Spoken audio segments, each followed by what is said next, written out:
नाम शादना परवीन है और मैं अपने चैनल सिंपल सॉल्यूशन में आप सबका वेलकम करती हूँ। तो जैसा कि आप सबको पता है कि इस चैनल पे मैं एनसीईआरटी की क्लास 6 की बुक्स के साइंस के चैप्टर्स अपलोड कर रही हूँ। तो आज की जो मेरी वीडियो है वो chapter 9 the living organism characteristics and habitat इस पे बेस्ड है। तो आज हम इस चैप्टर के बारे में कुछ डिस्कशन करेंगे और मैं आपको चीज़ें एक्सप्लेन करूँगी जिससे आपको इस चैप्टर के बारे में बहुत से डाउट्स जो हैं वो क्लियर हो जाएंगे। तो सबसे पहले स्टार्ट करते हैं हम आपके एक्सपीरियंसेस से या आपके प्रीवियस ऑब्जर्वेशन से। जो आप लोगों में से बहुत से लोगों को ट्रैवलिंग का बहुत शौक होगा और अपनी फैमिली के साथ आप लोगों ने ट्रैवल कर भी रखा होगा। जैसे कुछ लोग माउंटेन्स एरिया पे गए होंगे, कुछ लोग डेजर्ट एरिया पे घूमने गए होंगे, कुछ लोगों ने को सी बीचेस पे जाना बहुत पसंद होता है। तो अगर आपने वहाँ पे देखा होगा और चीज़ों को थोड़ा सा अच्छे से ऑब्जर्व करा होगा तो आपको याद होगी ये चीज़ें कि आप जब माउंटेन एरिया में घूमने गए थे, हिल स्टेशन पे घूमने गए थे, तो वहाँ पे आपने देखा होगा कि जो प्लांट्स पाए जा रहे थे वो कुछ अलग तरह के थे उन प्लांट से जो हमारे आसपास प्लेन में जहाँ पे आपका घर है वहाँ पे प्लेन एरिया में जो मिलते हैं उनसे कुछ अलग थे। उसी तरह से वहाँ पे एनिमल जो पाए जाते हैं वो भी कुछ डिफरेंट होते हैं। या आपने टीवी में भी देखा होगा, टीवी में भी अक्सर दिखाते हैं माउंटेन एरिया के एनिमल्स के बारे में बताते हैं, प्लांट्स के बारे में बताते हैं। उसी तरह से अगर आपने डेजर्ट में घूमा होगा, राजस्थान आप गए होंगे तो आपने देखा होगा वहाँ पे बहुत बड़े बड़े से रेगिस्तान पाए जाते हैं और वहाँ पे आपने कैमल से सवारी भी करी होगी और देखा होगा वहाँ पे कैमल का यूज़ बहुत ज़्यादा होता है। इसी तरह अगर आप सी बीचेस पे जाएंगे तो वहाँ पे आप देखेंगे आपको वैरायटी ऑफ फिशेस मिलती है, क्रैब्स मिलते हैं कई वैरायटी में। तो इस तरह से आप देखेंगे कि जो ये अलग अलग प्लेसेस हैं ये एक दूसरे से बिल्कुल अलग हैं। कहीं पे बहुत ज़्यादा गर्मी पड़ रही है, कहीं पे बहुत ज़्यादा सर्दी है, बर्फ़ गिरती है, या कहीं पे ह्यूमिडिटी बहुत ज़्यादा है। लेकिन इन सब में जो लिविंग क्रिएचर पाए जा रहे हैं वो एक दूसरे से बिल्कुल अलग हैं। जिस तरह से ये प्लेसेस का क्लाइमेट एक दूसरे से अलग है उसी तरह से यहाँ पाए जाने वाले प्लांट्स और एनिमल्स भी एक दूसरे से बिल्कुल अलग है on the basis of their specific characteristics, on the basis of their behaviour and on the basis of their feeding habit also. तो उस तरह से अगर हम आगे बात करें तो जैसे इसके फर्स्ट जो पॉइंट है वो है कि organisms and the surrounding where they live means living creatures, organism और उनके आसपास जो सराउंडिंग है जहाँ पर वो रहते हैं। जैसे कि अगर आप राजस्थान गए तो आपने वहाँ, मैंने से अभी आपको बताया, तो आपने वहाँ पे कैमल देखा होगा, वहाँ पे आपने कैक्टस के प्लांट्स देखे होंगे। उसी तरह से आपने माउंटेन हिली एरियाज़ पे देवदार के, ओक के और पाइन्स के प्लांट्स देखे होंगे। ये प्लांट्स में क्या होता, आपने देखा कि ये जो है प्लांट्स हैं वो कोनिकल शेप में होते हैं, कोन शेप में होते हैं और उनके लीव्स भी निडल शेप होती हैं जो कि हमारे यहाँ प्लेन एरिया में पाए जाने वाले प्लांट से बहुत ज़्यादा अलग होती हैं। तो इस तरह से आपको ये पता चल गया या इतना समझ में आया कि ये जो सारे प्लांट्स हैं और एनिमल्स हैं जो अलग अलग क्लाइमेट में अलग अलग पार्ट्स में पाए जा रहे हैं वो बहुत एक दूसरे से डिफरेंट हैं। उसके बाद आप एक एक्टिविटी ये करेंगे कि आप एक कॉलम, एक चार्ट लिए और उस पर कई कॉलम्स बनाइए, एटलीस्ट 5 या 6 कॉलम तो आप बनाएं।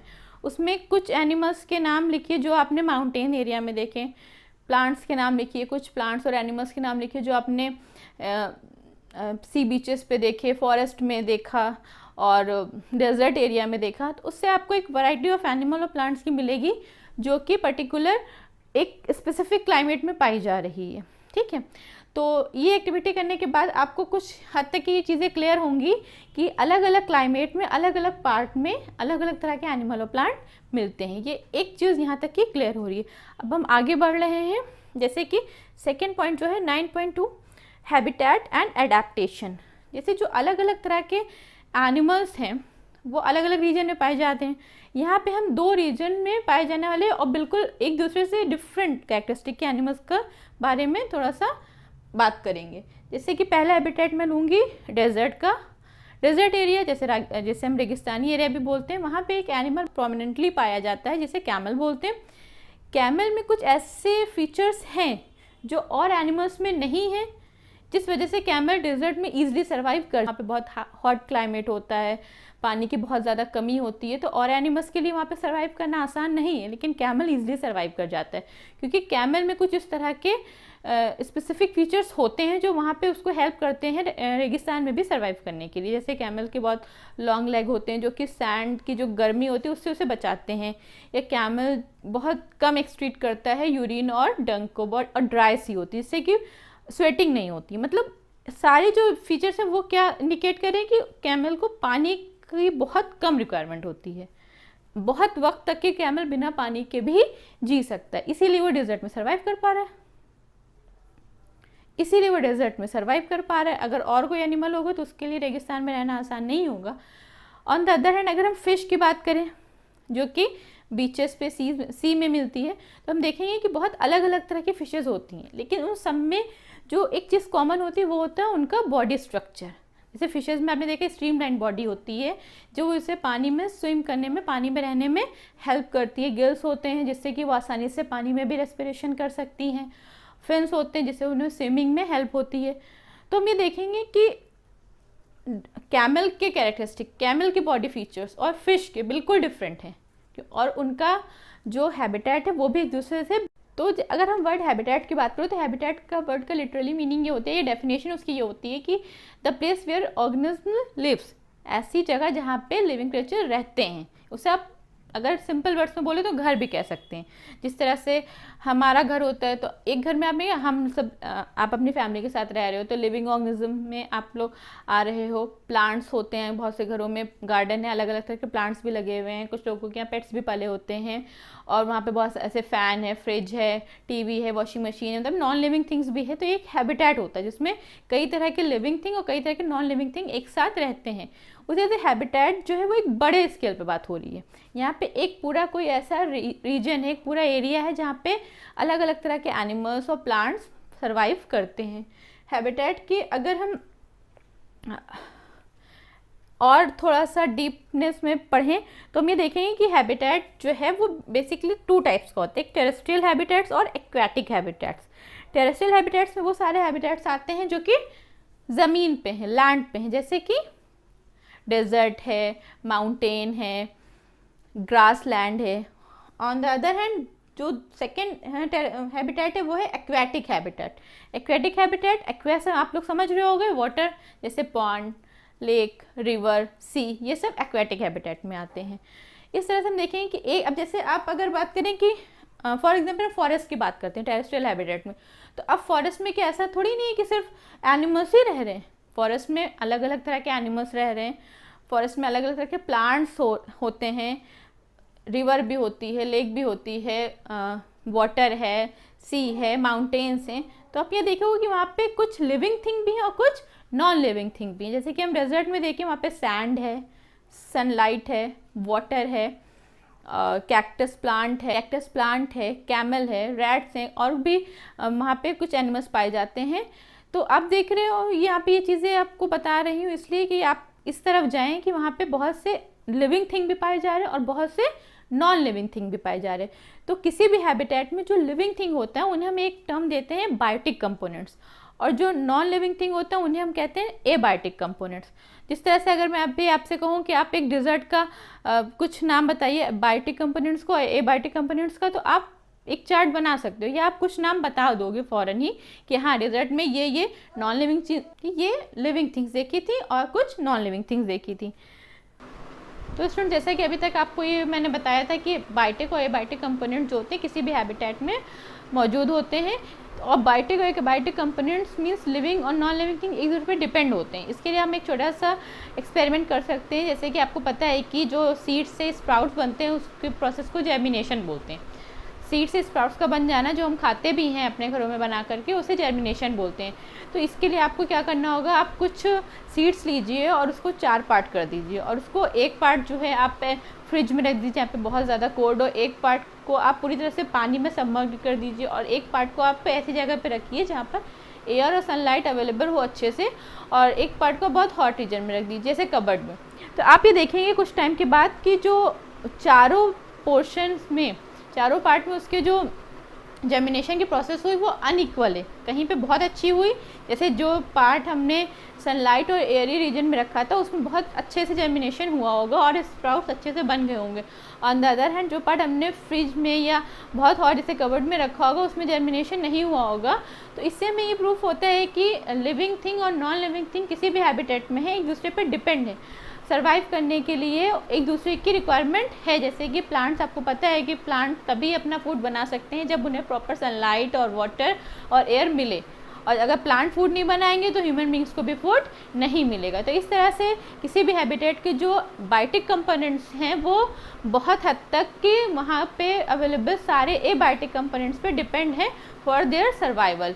उसके बाद हम आगे पढ़ते हैं कि एक journey through our different habitat. जैसे कि अभी थोड़ा सा हम बात कर चुके हैं डिफरेंट तरह के हैबिटेट के बारे में, यहाँ पे उसमें और थोड़ा डिटेल में जाएंगे कि जो डिफरेंट तरह के हैबिटेट है। जैसे एक और वर्ड आप इससे पहले आपने habitat and adaptation. Adaptation means होता है कि कहीं अपने आप में चेंजेस लाना। सिंपल वर्ड्स में अडेप्टेशन मीन्स होता है खुद को चेंज कर लेना, किसके अकॉर्डिंग, एनवायरनमेंट के अकॉर्डिंग, क्लाइमेट के अकॉर्डिंग। जैसे कि आप अगर किसी प्लेन रीजन पे रह रहे हैं जहाँ पे इस टाइम पे नॉर्मल टेम्परेचर है, लेकिन अगर हम अभी कहीं कोल्ड जैसे कि माउंटेन एरिया पे जाएंगे, कोल्ड रीजन में जाएंगे, तो वहाँ पे क्या होगा, बहुत ज़्यादा ठंड होगी। तो उसके लिए क्या हमें करना होगा, हमें खुद को अडेप्ट करना होगा। टेम्परेरी हमें बहुत सारे वुलन क्लोथ का यूज़ करना पड़ेगा खुद को वार्म अप रखने के लिए और वहाँ पर सर्वाइव करने के लिए, अदरवाइज़ हम वहाँ पर सर्वाइव नहीं कर पाएंगे, हम बीमार पड़ जाएंगे। तो इसे क्या बोलते हैं, अडेप्टेशन का सिंपल सा अगर आप समझेंगे और आप एक जो अपने माइंड में ये बात बिल्कुल अच्छे से बैठाना चाहें अडेप्टेशन को लेकर, वो ये है कि खुद में चेंजेस ले आना सर्वाइव करने के लिए। और जो ये चेंजेस, जो भी लिविंग थिंग अपने में चेंजेस ले आती है वो सर्वाइव करती है। अपने क्लाइमेट के अकॉर्डिंग चेंज लाना बहुत ही ज़रूरी है फॉर द सर्वाइवल। तो उस तरह से हम देखते हैं कि जो हमारे डिफरेंट तरह के हैबिटेट है उसमें कुछ टेरेस्ट्रियल थे और कुछ एक्वाटिक थे। टेरेस्ट्रियल हैबिटेट में पहले की बात करें तो डेजर्ट जैसे कि आपको पता है रेगिस्तान, जहाँ पे बहुत ज़्यादा हॉट क्लाइमेट होता है, बहुत ज़्यादा गर्म पड़ती है, वहाँ पे सर्वाइव करना एनिमल्स के लिए या प्लांट्स के लिए बहुत इजी नहीं है। इस तरह से जो वहाँ पे जिन एनिमल्स को रहना पड़ा, जैसे कि मैंने अभी कैमल्स के बारे में आपको बहुत सी चीज़ें बताई कि वहाँ पे कैमल कैसे सर्वाइव कर रहा है और एनिमल्स नहीं कर सकते, तो कैमल ने खुद को वहाँ के अकॉर्डिंग अडेप्ट कर लिया। जैसे वहाँ पे जो राजस्थान जैसे एरिया में जो प्लांट्स पाए जाते हैं जैसे कैक्टस प्लांट्स है, उनमें लीव्स जो हैं बहुत मोटी होती हैं। जो लीव्स होती हैं वो खुद को ऐसे ही होती हैं कि उनमें बहुत ज़्यादा पानी का लॉस नहीं होता, जिससे उन्हें बहुत ज़्यादा पानी की रिक्वायरमेंट नहीं होती, क्योंकि आपको पता है कि रेगिस्तान में आसानी से पानी अवेलेबल नहीं है, इसलिए रेगिस्तान में पाए जाने। अच्छा, ये भी एक बात है कि जैसे जो वहाँ पे जितने भी एनिमल्स पाए जा रहे हैं, ज़रूरी नहीं सब में सेम तरह का अडेप्टेशन हुआ। जैसे आपने पढ़ा कि रैट भी रेगिस्तान में पाया जाता है, लेकिन रैट के तो लंबे पैर नहीं होते, तो क्या वो वहाँ पे नहीं रह पाएगा? रह पाएगा, क्योंकि उसमें अलग तरह का अडेप्टेशन हुआ।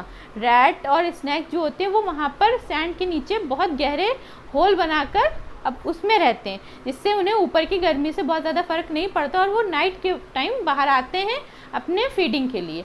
तो इससे हमें पता चल रहा है कि जो वहाँ पे एनिमल्स रह रहे हैं वो उनमें अलग अलग तरह का अडेप्टेशन हो। सारे एनिमल्स में, सारे प्लांट्स में सेम अडेप्टेशन नहीं हुआ है। और वहाँ पे जैसे कि सेकेंड हम बात करते हैं माउंटेन रीजन। जैसे आप पहाड़ों पे अगर गए होंगे तो वहाँ पे आपने देखा होगा वहाँ जो प्लांट्स मिलते हैं उनकी लीव्स जो होती है कुछ अलग स्ट्रक्चर की होती हैं प्लेन एरिया, कैसे मैंगो लीव्स से, या हम जो गुआवा की लीव्स हम देखते हैं तो उनसे वहाँ की लीव्स का स्ट्रक्चर अलग होता है। क्यों? क्योंकि वहाँ पे ज़्यादातर बर्फ़ गिरती रहती है, बहुत ज़्यादा बारिश होती है, तो वहाँ की लीव्स निडल लाइक बनी होती है, इससे कि जो बारिश का पानी वो लीव्स पर रुक ना पाए और वो आसानी से निकल जाए। और उनके जो वहाँ के जो एनिमल्स हैं वहाँ पे क्योंकि बहुत ठंड पड़ती है हिली एरियाज़ में, तो एनिमल्स की स्किन बहुत ज़्यादा मोटी होती है। जैसे आपने देखा होगा पोलर बेयर है या जो वहाँ पर पांडास पाए जाते हैं, तो वहाँ पे इस तरह से एनिमल सर्वाइव कर पा रहे हैं क्योंकि उनकी जो स्किन है बहुत ज़्यादा मोटी है या एक मोटी लेयर फर की होती है, जिससे वहाँ पे वो उससे ठंड से उन्हें बचाती है और वहाँ पर सर्वाइव करने में हेल्प करती है। थर्ड है ग्रासलैंड, मीन्स जो नॉर्मल जंगल अपने आसपास देखते हैं, यहाँ पे जैसे आपने देखा होगा लायन है, टाइगर है, तो ये एनिमल्स की जो बॉडी होती है वो हल्की ब्राउनिश होती है, जिससे कि वो उन्हें छुपने में हेल्प करती है शिकार के वक्त। या जैसे आपने डेयर को देखा होगा कि वो बहुत तेज़ भागती है और ग्रास में आसानी से छुप जाती है खुद को बचाने के लिए। और या उसकी जैसे कि एक और आपने क्वालिटी देखी होगी कि उसके एयर जो होते हैं बहुत बड़े बड़े होते हैं। उससे उसको ये फ़ायदा होता है कि वो आसपास की एक्टिविटी को आसानी से महसूस कर सकती है, सुन सकती है और ख़ुद को बचा सकती है। सम एक्वेटिक हैबिटेट, दूसरी तरह का जो हैबिटेट्स है वो क्या है, एक्वेटिक हैबिटेट मीन्स वाटर, ऐसा हैबिटेट जो कि हम पानी में देख रहे हैं। पहला है oceans and second is ponds and lakes. Ocean मतलब समुद्र, समुद्र में जो रहने वाले एनिमल्स हैं वो खुद को ऐसे जैसे कि फिशेस के बारे में मैंने भी बताया कि सारी फिशेस जो उनमें सब में कॉमन ये बात होती है कि सबकी स्ट्रीमलाइन बॉडी होती है, उनमें गिल्स होते हैं जो उन्हें हेल्प करते हैं पानी में रहने के लिए।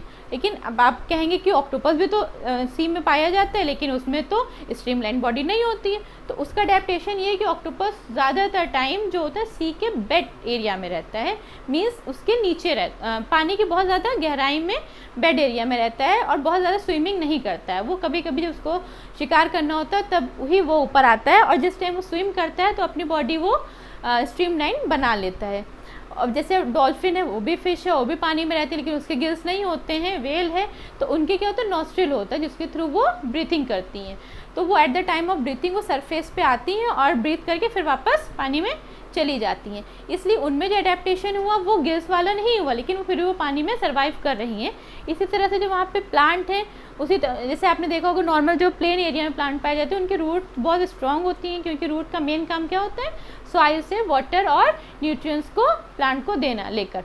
लेकिन जो प्लांट्स में एनिमल्स होते हैं उनकी जो रूट्स होती हैं वो छोटी हो जाती है और उनका स्टेम बड़ा हो जाता है, क्योंकि वो एयर से और हल्का हो जाता है, जिससे कि वो पानी में आसानी से डूबे ना और तैरता रहे और एस्पिरेशन भी करता रहे। इस तरह से हमें देखेंगे कि जो अलग अलग तरह के हमने हैबिटेट्स पढ़े उनमें पाए जाने वाले एनिमल्स और प्लांट्स में अलग अलग फीचर्स में अडेप्टेशन हुआ है, और अडेप्टेशन बहुत ज़रूरी है। अगर जो भी एनिमल अपने हैबिटेट के अकॉर्डिंग अडेप्ट नहीं करता है अपनी बॉडी को, वो सर्वाइव नहीं करता, वो डेड। फिटेस्ट टू सर्वाइवल एक लाइन बोली जाती है, इसका मीन होता है कि वही लिविंग क्रिएचर सर्वाइव करता है अपने हैबिटेट में जो खुद को वहाँ के अकॉर्डिंग अडेप्ट कर लेता है। अगर हम वहाँ के अकॉर्डिंग अडेप्ट नहीं कर पाते हैं तो हम सर्वाइव नहीं कर पाते। इससे छोटा सा एग्जांपल है, अगर आप लोग घर में अपने रहते हैं, वहाँ पे आपकी कोई टाइमिंग नहीं है, आप बहुत अच्छे से डिसिप्लिन फॉलो कोई नहीं कर रहे हैं, लेकिन अगर आप बोर्डिंग में जाएंगे जहाँ पे सब कुछ बहुत टाइमली होना है, आपको एक टाइम से उठना है, लंच और डिनर और आपका सब टाइम फिक्स है, तो वहाँ पे अगर आप सर्वाइव करना चाह रहे हैं तो आपको अपने को अडेप्ट करना पड़ेगा। अदरवाइज आप बोर्डिंग में सर्वाइव ही नहीं कर पाएंगे, आप वहाँ रह ही नहीं पाएंगे, या तो वहाँ से निकाल दिए जाएंगे या आप खुद ही वहाँ पे नहीं सर्वाइव कर पाएंगे और वापस आ जाएंगे। इसलिए हम सभी को अडेप्टेशन की रिक्वायरमेंट होती है। तो स्टूडेंट, जहाँ तक कि जैसे आपको मैंने बताया कि किसी भी हैबिटेट में लिविंग और नॉन लिविंग दोनों तरह के क्रिएचर्स रहते हैं। अब यहाँ पे एक जो और टर्म आ रहा है बार बार, वो है लिविंग और नॉन लिविंग थिंग। जैसे कि आप लोग ये कैसे डिसाइड करेंगे कि कोई थिंग लिविंग है या कोई थिंग नॉन लिविंग है, तो आप इससे पहले भी आपको पता है और आप पढ़ चुके होंगे कि लिविंग थिंग्स में कुछ कैरेक्टरिस्टिक होते हैं जिनसे हम ये डिसाइड करते हैं कि क्या लिविंग है और क्या नॉन लिविंग है। जैसे कि लिविंग थिंग्स रेस्पिरेशन करती हैं, लिविंग थिंग्स मूव करती हैं, लिविंग थिंग्स फीड करती हैं, लेकिन मूवमेंट तो कार भी करती है, तो क्या हम उसको लिविंग थिंग बोलेंगे? कार भी तो चलती है ना, लेकिन हम उसको लिविंग थिंग नहीं बोलते। कार को, बाइसाइकिल को, ट्रेन को हमने किस में रखा हुआ है? नॉन लिविंग थिंग की कैटेगरी में। लिविंग थिंग क्या है? जो रेस्पिरेशन करें, जो फीड करें, जिनमें ग्रोथ हो, जो रिप्रोडक्शन करती हैं, जिनमें रिप्रोड्यूस करती हैं, जिनमें एक्सक्रीशन होता है, जो मूवमेंट करती हैं। तो यहाँ पे कुछ कैरेक्टरिस्टिक ऐसे हैं जो कॉमनली सभी लिविंग थिंग में पाए जाते हैं। उसमें पहला कैरेक्टरिस्टिक है कि do all organism need food? Yes, जितने भी लिविंग थिंग है सबको फूड की रिक्वायरमेंट होती है for the growth and development of body, for the survival. जितने भी लिविंग थिंग है सभी किसी न किसी फॉर्म में फूड लेते हैं। जैसे प्लांट्स हैं वो अपना फूड खुद बनाते हैं फोटोसिंथेसिस करके। आपको पता है कि प्लांट जो है वाटर और सनलाइट के प्रेजेंस में अपना फूड खुद मैन्युफैक्चर करते हैं, जिस प्रोसेस को फोटोसिंथेसिस कहते हैं, और वही फूड बाद में ह्यूमन बीइंग भी कंज्यूम करते हैं अपने सर्वाइवल के लिए। उसी तरह से do all organism show growth? Yes, जितने भी ऑर्गेनिज्म लिविंग ऑर्गेनिज्म हैं सभी जो हैं ग्रोथ शो करते हैं सब में। जैसे आपने देखा होगा ना, एक छोटा बच्चा होता है, धीरे धीरे वो बड़ा होकर के एडल्ट बन जाता है। जैसे आप भी, आप अपनी पुरानी पिक्चर्स देखते होंगे तो आप बहुत छोटे होंगे, अब आपकी हाइट बढ़ गई है, या आपके जो कपड़े आपने 2 साल पहले पहने होंगे वो अब आपको फिट नहीं आते क्योंकि आपकी हाइट बढ़ गई। आप उसको खुद नहीं बहुत ज़्यादा समझ सकते, लेकिन जब आप ऐसे कुछ बातें फ़ोटो देखते होंगे या अपने पुराने कपड़े, जब आपको रियलाइज़ होता होगा कि आप में ग्रोथ हुई है, do all organism respire? Yes, all living things breathe for the survival. हम सभी लिविंग ऑर्गेनिज्म जितने भी हैं सभी रेस्पिरेशन करते हैं, जैसे कि आपको पता है कि हम सब रेस्पिरेशन करते हैं, ब्रीथिंग करते हैं, जिसमें हम कार्बन डाइऑक्साइड बाहर निकालते हैं और ऑक्सीजन को इनटेक करते हैं। वही कार्बन डाइऑक्साइड यूज़ कौन करता है? प्लांट्स करते हैं फोटोसिंथेसिस की प्रोसेस में अपना फूड बनाने के लिए। और प्लांट्स क्या रिलीज करते हैं? ऑक्सीजन, जिसका यूज़ ह्यूमन बींग्स करते हैं। इस तरह से हम देखते हैं कि प्लांट्स और ह्यूमन बींग्स एक दूसरे पे डिपेंड है फॉर द सर्वाइवल, क्योंकि ऑक्सीजन हमें प्लांट से मिलती है जो हम रेस्पिरेशन में यूज़ करते हैं, और हम लोग कार्बन डाइऑक्साइड प्रोड्यूस करते हैं ड्यूरिंग ब्रीथिंग, जिसका यूज़ प्लांट्स करते हैं in the process of photosynthesis. Next, living organism need excretion, means जो भी हम सब फूड खाते हैं वो सारा हमारी फूड जो है बॉडी यूटिलाइज नहीं करती, उसमें कुछ ऐसा है जो बॉडी को रिक्वायरमेंट होता है, बॉडी उसको एब्जॉर्ब कर लेती है, बाकी जो है वेस्ट के फॉर्म में हमारी बॉडी के बाहर निकल जाता है। इस प्रोसेस को एक्सक्रीशन बोलते हैं। प्लांट में भी एक्सक्रीशन होता है, प्लांट में जो अननेसेसरी चीज़ें होती हैं वो सिक्रीशन के थ्रू प्लांट बाहर निकाल देता है। Living organism had do all organism reproduce their own kind, means reproduction. सभी लिविंग ऑर्गेनिज्म जो है अपने जैसा रिप्रोड्यूस करते हैं उनका, इसे जिस प्रोसेस को हम रिप्रोडक्शन बोलते हैं। प्लांट्स से रिप्रोडक्शन करते हैं, प्लांट्स में अलग अलग तरह के रिप्रोडक्शन होते हैं, जैसे कि कुछ प्लांट सीड से ग्रो करते हैं, कुछ ट्विग लगा दिया और उससे नया प्लांट निकल आएगा। तो ये डिफरेंट मेथड है रिप्रोडक्शन के प्लांट्स में, और सभी एनिमल्स भी रिप्रोडक्शन करते हैं। आपने सभी एनिमल्स के लगभग बेबीज भी देखे होंगे जो उनकी तरह ही दिखते हैं। Next, do all organism move? Yes, all organism move. हम सभी एक जगह से उस जगह पे आसानी से मूव कर सकते हैं।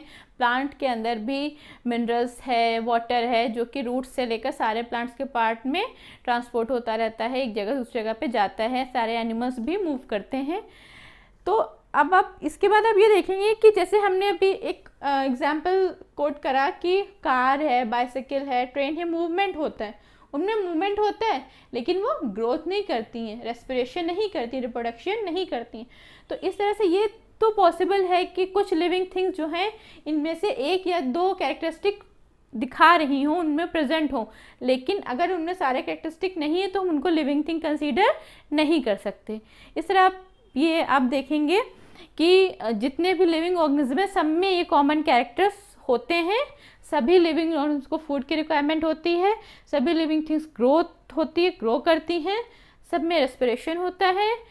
जो बाहरी एक पॉइंट और है, do all organism respond to stimulation, means कोई भी जो बाहरी एक्टिविटी, जो बाहर कोई रिएक्शन हो उसके अगेंस्ट हम जो रिस्पॉन्स करते हैं उसे स्टिमुलेशन बोलते हैं। जैसे कि आपको किसी ने निडल चुभो दी तो आप रिएक्ट करते हो, तो दैट इज कॉल्ड स्टिमुलेशन। ये सिर्फ लिविंग ऑर्गेनिज्म का एक बेसिक कैरेक्टर है, ये नॉन लिविंग में नहीं होता। आप चेयर पे निडल लगा दोगे तो चेयर रोने नहीं लगेगी, आपको कोई मार दे तो आप रोते हैं, चीखते हैं, लेकिन अगर आप टेबल पे हाथ मार दें तो टेबल को कोई फ़र्क नहीं पड़ रहा है, क्योंकि उसमें स्टिमुलेशन वो नहीं शो कर रही है। इस तरह से हम देखेंगे कि सारे कैरेक्टरिस्टिक जो है सिर्फ वो लिविंग ऑर्गेनिज्म में है, नॉन लिविंग ऑर्गेनिज्म में ये कैरेक्टरिस्टिक्स नहीं मिलते हैं। तो लास्ट का जो एक पॉइंट है वो है व्हाट इज़ लाइफ। इस तरह से अगर आप एक छोटा सा एग्जांपल देखिए कि अगर आप वीट के सैक में हाथ डालेंगे नीचे तक कि तो आपको कुछ हीट महसूस होगी, इसका मतलब है जो वो वीट है वो रेस्पिरेशन हो रहा है, जिसकी वजह से वहाँ पे कुछ हीट प्रोड्यूस हो रही है और वो हमें फील होती है। तो इस तरह से हम अपने आसपास देखते हैं कि बहुत तरह की living organism, non living organism हैं और अलग अलग तरह के कैरेक्टर्स हैं। और इस सब के बाद लास्ट में ये कि लाइफ क्या है, life is so beautiful because हम इतनी डाइवर्सिटी अपने आसपास देखते हैं, अलग अलग तरह के एनिमल्स देखते हैं, अलग अलग तरह का क्लाइमेट देखते हैं और फिर खुश होते हैं नेचर की डाइवर्सिटी को देखकर। एंड में मैं यही कहूँगी कि life is so beautiful. Thank you students.